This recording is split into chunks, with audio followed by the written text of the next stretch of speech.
A man driving a truck down a mountain road. Nothing unusual about this, except that the last two trucks which tried to make this trip never reached their destination.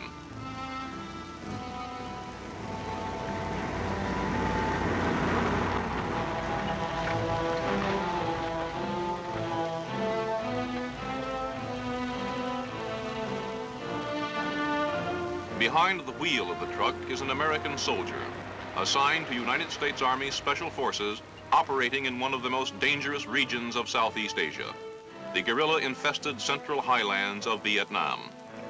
He is here to assist, to advise, and to help a remarkable people who have been called upon to progress in a single decade from a peaceful, primitive life into the violent 20th century.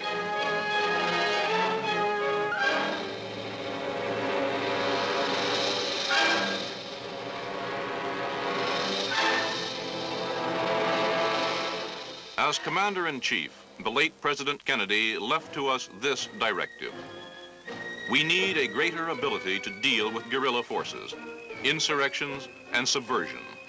We must be ready to deal with any size of force, including small, externally supported bands of men, and we must help train local forces to be equally effective. This is the story of what one group of Americans are doing today to carry forward that far-sighted policy.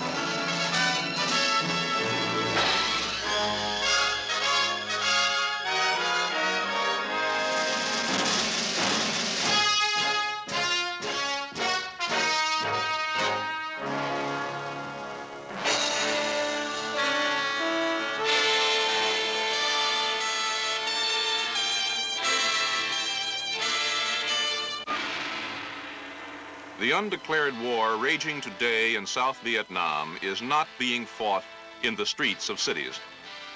Since the guerrilla onslaught began in the late 1950s, the Republic of Vietnam has had a little trouble in retaining control of the great urban centers, the place names on the map.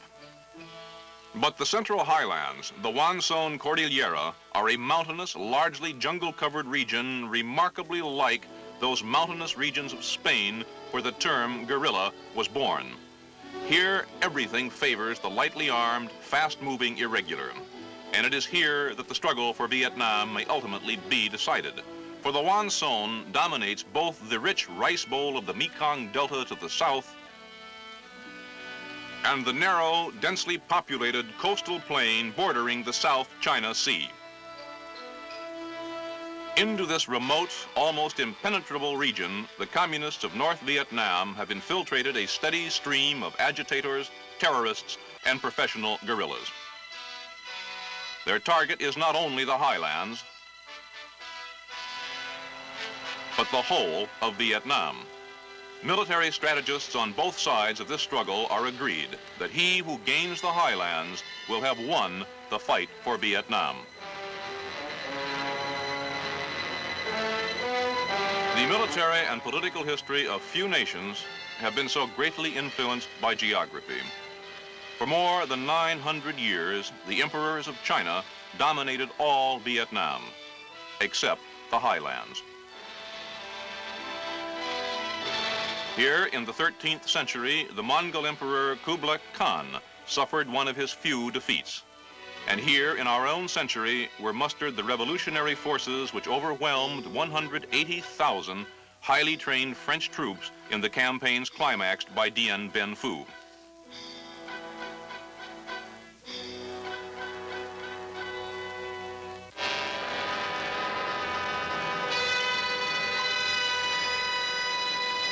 Villages of the highlands are inhabited by many races, each with a tradition and a way of life distinctly its own.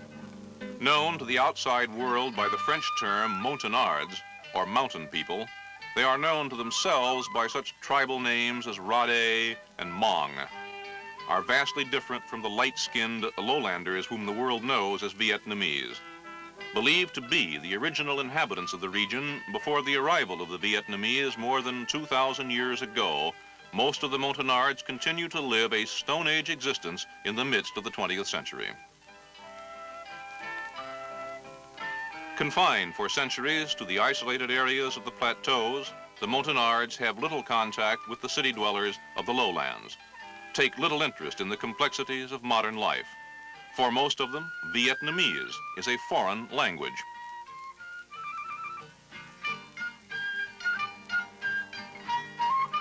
For such people, words like communism and democracy have little meaning, cannot without great difficulty even be translated into their own dialects. Here in the mountains, both Saigon and the communist capital of Hanoi seem equally remote and unimportant.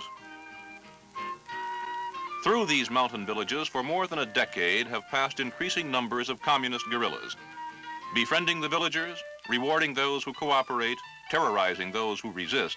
The guerrillas have converted much of the highlands into a secure staging area for their assaults on the roads and population centers of the lowlands below.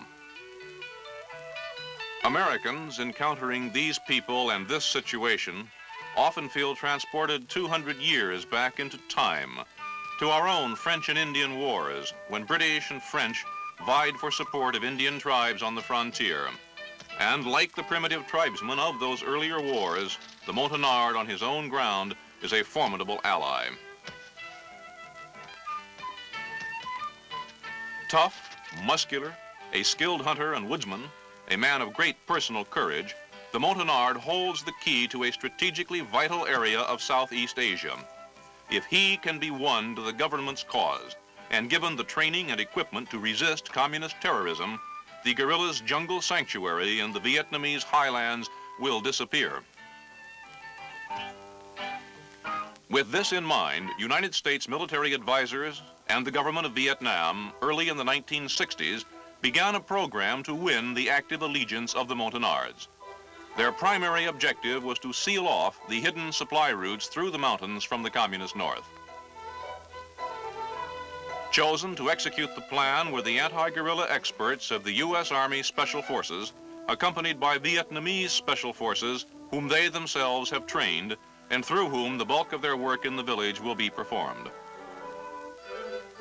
Equipped with all the skills of the highly trained airborne infantryman, the Special Forces soldier brings with him a number of unique abilities designed to meet just such situations. Selected for linguistic aptitude and a talent for tact and diplomacy, Special Forces personnel are adept at winning friends, from the village chief down to the lowliest peasant.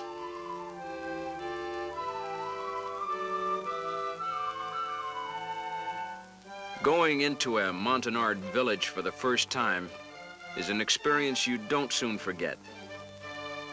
In the first place, the only people you're likely to find are the ones who were too old or too young or too sick to run away when they saw you coming.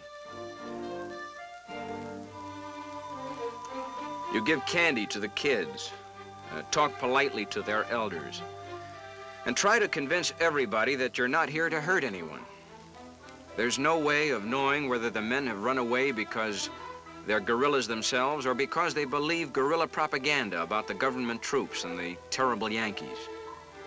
All you can do is keep your guard up and try to show by actions that you're here on a friendly mission.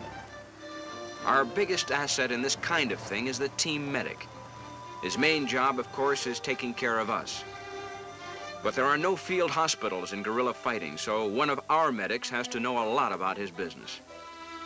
With the modern medicines available, he can do a lot for people in places like this.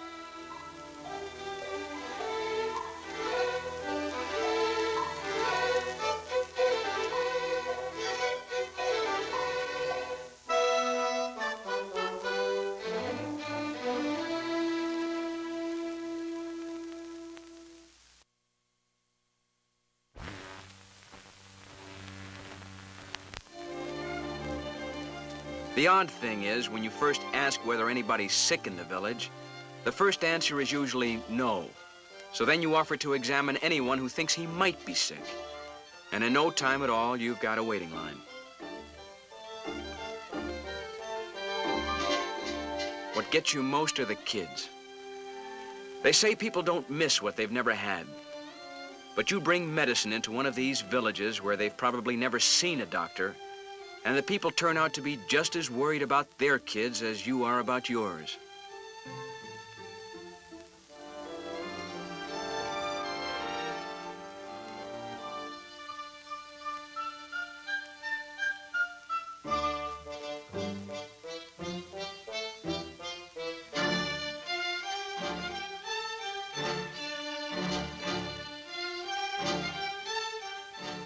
Pull an aching tooth or save a man's eyesight, and you've made a friend for life.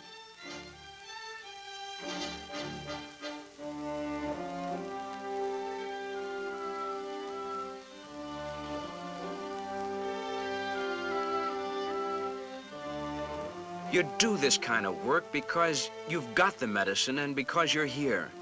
And God knows it needs to be done. In some of these villages, half the people have TB. Most of the kids have impetigo, and everybody has vitamin deficiencies.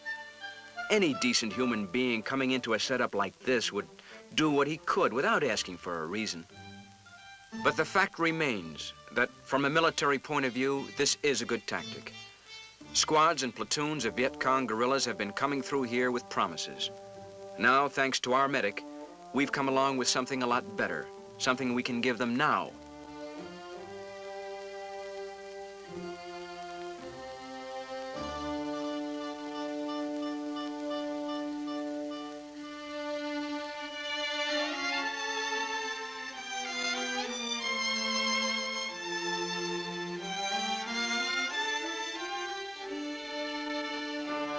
The village chief is impressed, but he is also a man on a tightrope. Unless his new friends can provide adequate protection, cooperation will lead to Viet Cong attacks, a devastated village, or his own assassination. The chief makes his decision. The young men are summoned back from the bush. They will train with the American and Vietnamese special forces. They will make a stand.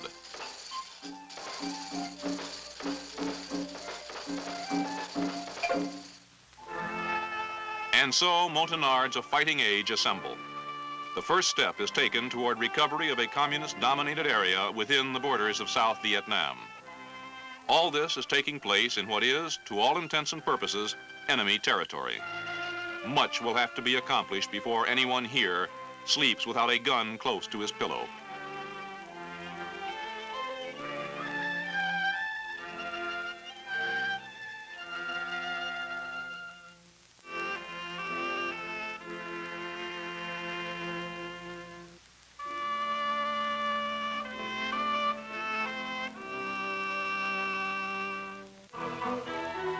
Is it possible to make soldiers out of men almost untouched by the 20th century? What kind of supplies do you issue to men who have never worn pants or shoes?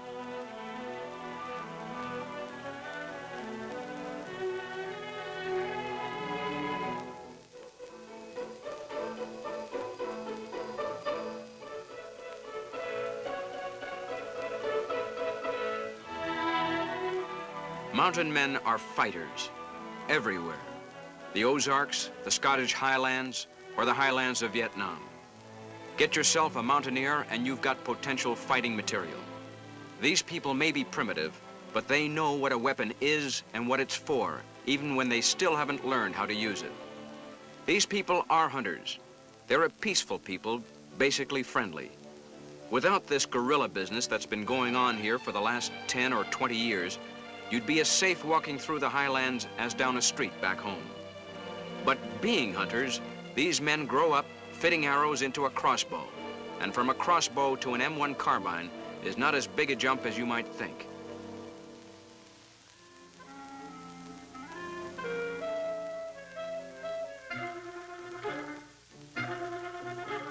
One thing mountain people aren't always so big on, though, is discipline and organization.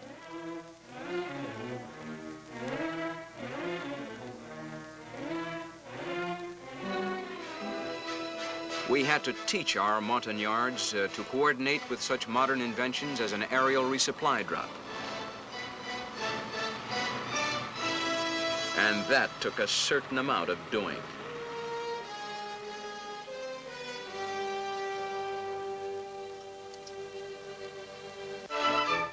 One of the Montagnard's great assets as a fighting man is the energy, the mileage he can get out of a single bowl of rice. Incidentally, this training program was by no means a one-way street. Our own food supplies were supposed to be obtained, as it said in the orders, through normal civilian channels. In practice, this meant a Special Forces sergeant, our weapons specialist to be exact, learning how to bargain with Vietnamese shopkeepers in the nearest town.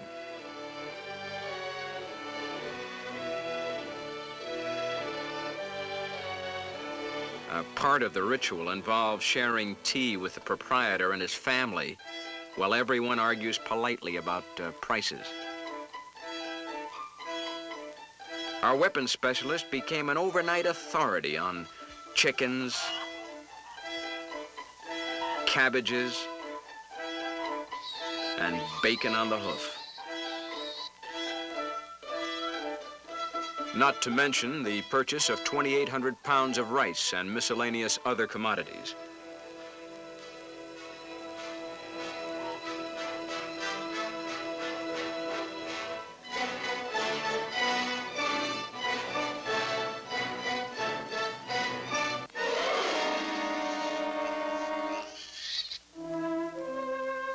Classes for the Montagnards were conducted whenever possible by U.S. and Vietnamese special forces working together. It was a complicated operation. The Vietnamese weren't much better off than we were. Most of the lecturers required 2 interpreters. There were Vietnamese who spoke English and a few Montagnards who spoke Vietnamese. One of us would give the lesson to an English-speaking Vietnamese. The Vietnamese would then have to pass it on to a villager who understood Vietnamese.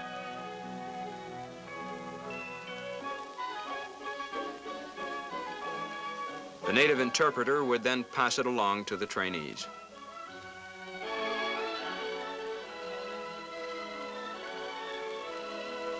So much can get lost in translation that you have to say everything at least twice. That kind of thing takes time, but it's the only kind of training that pays off under these conditions.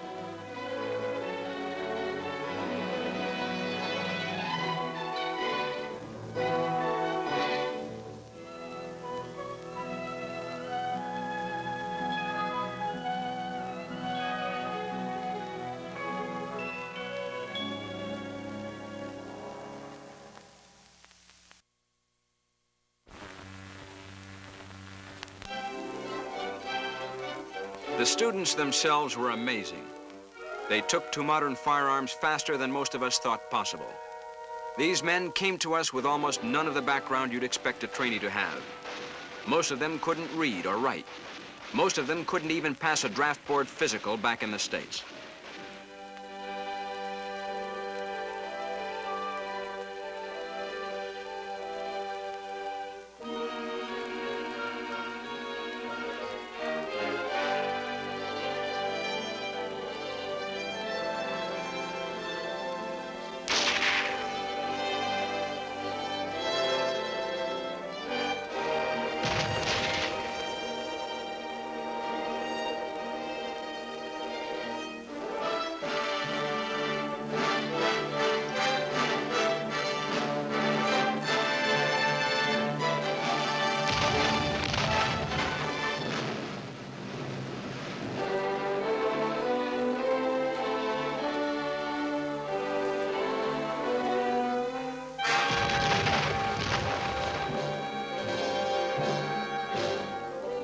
But they're smart, they've got guts, and they're anxious to learn. Most important, what they're learning how to defend is their own home, their own families. With that kind of motivation, you can overcome a lot of handicaps.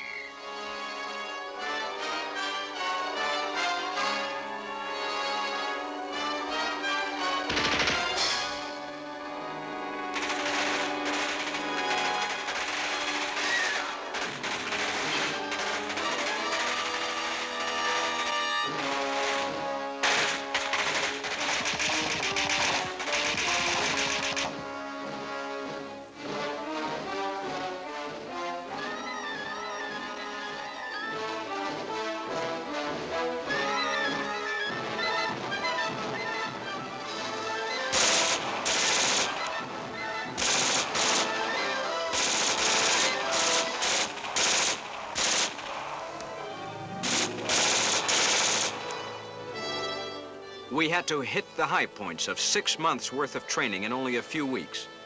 But the lesson seemed to take. Our Montagnards were shaping up into some of the best anti-guerrilla fighters in Southeast Asia.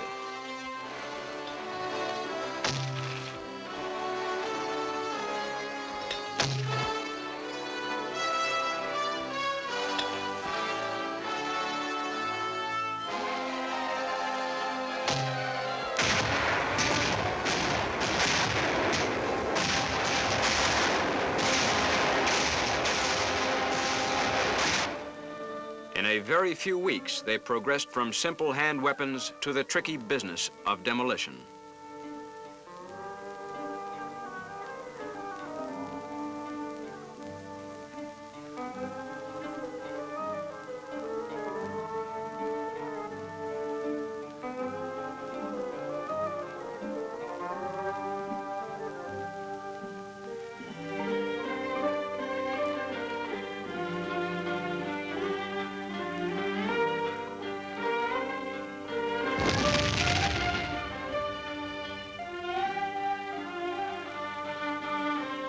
Even radio communications were taken in stride.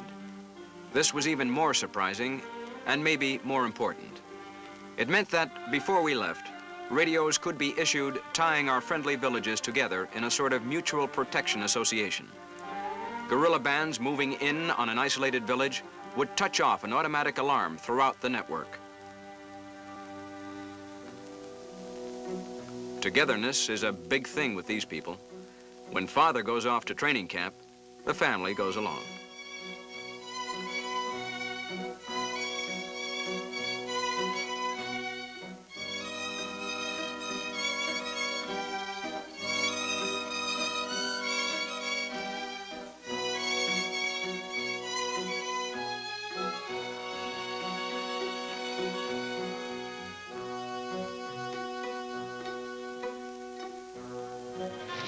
But they still take to soldiering as fast as any group you're ever likely to see. Within a few weeks after seeing their first rifle, these characters were going through an infiltration course as rugged as anything they've got at Fort Bragg.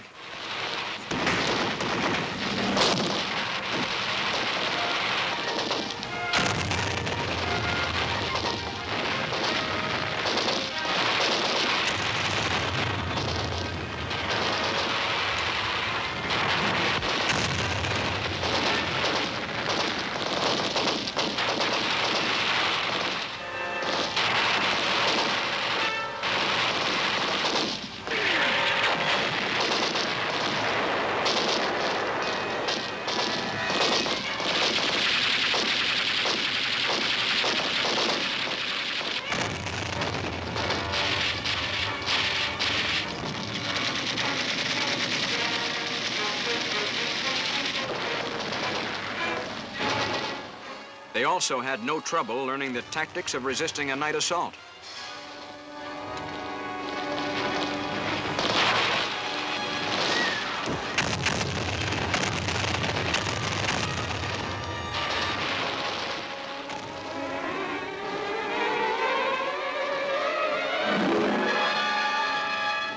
This burning arrow technique is designed to point out guerrilla positions to aircraft answering a radio call for help.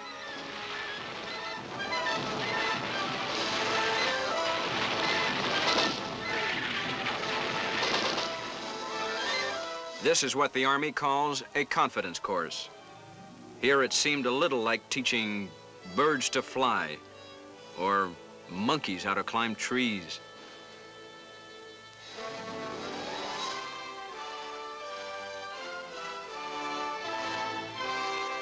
Convincing them of the importance of night patrols in the jungle was a little more difficult. Their inclination was to stay home and man the barricades. We had to persuade them that unless you attack and ambush the guerrilla on his own ground, he'll turn your village into a shooting gallery.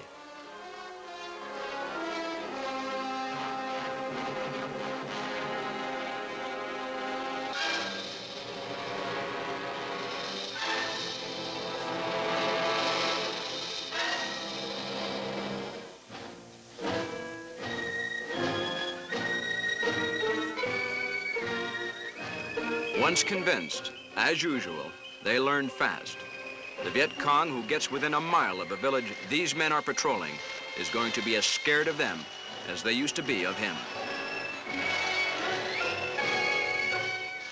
The guerrilla is a fish, said Mao Zedong, and the sea in which he swims are the people. If the people be unfriendly, he cannot survive.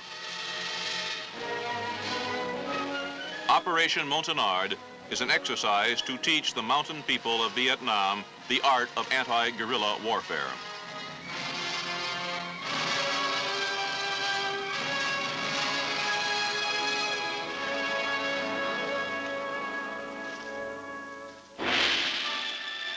It also involves giving them a better understanding of the issues, of what the war of subversion raging in their country is really all about.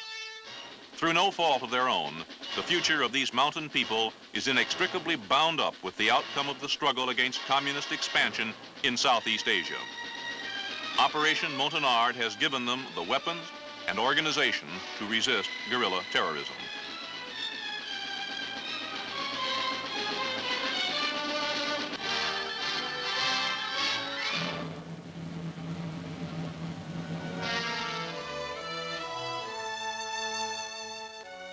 Contacts with U.S. and Vietnamese anti-guerrilla experts during the many weeks of training have also made fast friends where there was before only fear or indifference.